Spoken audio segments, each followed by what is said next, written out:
Good day. My name is Reggie Ricasio. You can call me Reg. I am a second year BAM student. I was an OFW before, working as a telecommunication technician, and I am a family man. I am thankful for Odell of UPOU because it allows people like me to study while handling responsibilities.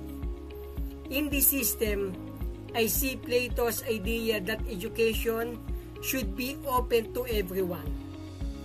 Studying while managing responsibilities is not easy, but I want to finish my studies for myself and my family.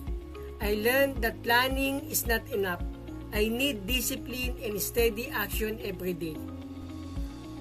One value I live by is discipline and consistency in doing what is right, even when it is difficult. This connects to Aristotle's idea that good character is formed through habit and daily choices.